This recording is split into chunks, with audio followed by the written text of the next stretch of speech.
Well, with ongoing trade tensions between Beijing and Washington, many foreign companies are moving their manufacturing facilities out of China.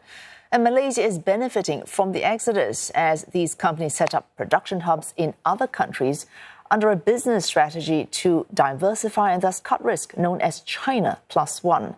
As Melissa Goh reports, geopolitical friction and competition are driving major investment decisions involving billions of dollars.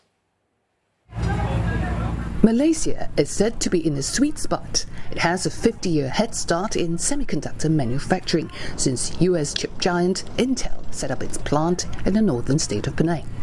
The existing ecosystem, in particular at Penang and adjacent Kulim Kedah, is a magnet for tech companies seeking to de-risk amid intense rivalries between the US and China over cutting-edge technologies. Many semiconductor electric vehicle companies have been relocating to Southeast Asia to bypass trade restrictions and strengthen their supply chains. We are friendly to both China and the United States, and because of the trade war between them, we become a very suitable conduit to balance the trade war between these two countries, where I have mentioned that China, and not only China, actually European countries are also relocating to Malaysia because they want to export their product to China. Prime Minister Anwar Ibrahim, who's been travelling overseas, has been on a charm offensive to woo high-tech investments. We are, of course, at your service. We will engage where you need the China market, that you need an important base in Malaysia. But just rolling out tax incentives is not sustainable amid stiff competition from neighbouring Indonesia and Vietnam.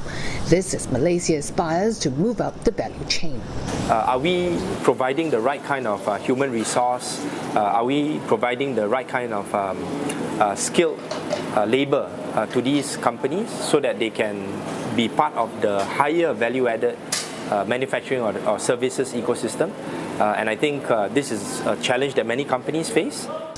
On top of that, Malaysia is said to be facing constraints in its local supply chains. We've seen examples of how some Chinese companies who have come into Malaysia in the past, they do not fully integrate with the local supply chain.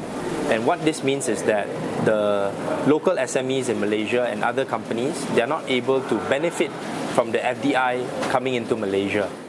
Since 2021, Malaysia has seen a steady increase in foreign direct investment in its tech sector. Chip giants Intel and Infineon Technologies are each investing $7 billion to include design and advanced chip making beyond packaging, assembling and testing.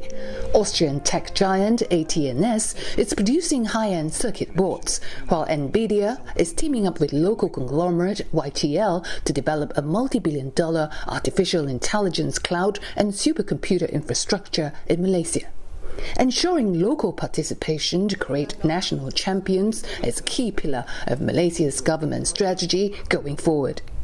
We are also engaging Malaysian companies, Malaysian investors, especially the government-linked investment companies, to see how they can participate as well. In fact, we have institutionalizing the process where we invite local companies to also have a stake in the game. Malaysia is currently the 6th largest exporter of semiconductors in the world, accounting for about 13% of the global market. Now, while Malaysia is eager to bolster its position in the global semiconductor supply chain, the government is also aware of the risk of exposing the economy to greater volatility from an unpredictable tech cycle. But for now, the country is on the good path to becoming a hot spot in the electronics industry globally. Melissa Goh, CNA, Kuala Lumpur.